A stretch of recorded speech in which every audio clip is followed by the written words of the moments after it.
In this video, we'll focus on the trigger node. The trigger node defines when a flow should start.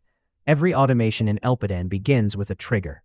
However, it's important to know that you can also create a flow without configuring any trigger. If a flow has no trigger, it will not start automatically. Instead, it can only be called from another flow using the another flow node. This is useful for building modular flows that are reused inside larger automations. Now let's see how a trigger works in practice. Suppose we want the flow to start when a user sends the keyword course. Click on the trigger node to open its settings panel. Click Add Trigger.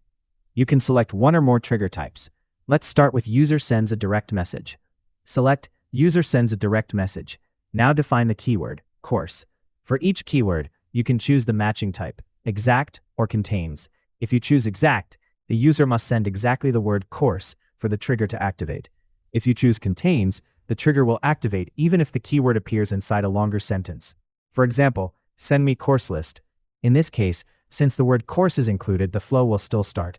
Now, whenever a user sends the keyword course in a direct message, the flow starts automatically. Triggers also work with story replies. For example, when a user replies to your story, the flow can start automatically. You can also enable the auto like option. When this option is checked, Elpidan automatically sends a like to the user's message or story reply. This helps increase engagement without manual action. You can also create triggers based on post comments.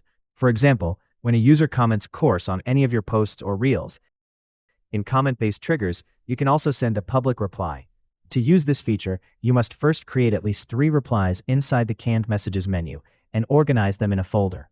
Then here you select that folder, so Elpidan can randomly choose one of the replies and send it publicly to the user. Instead of sending the same reply every time, the system rotates between your predefined responses, making your public replies feel more natural and varied.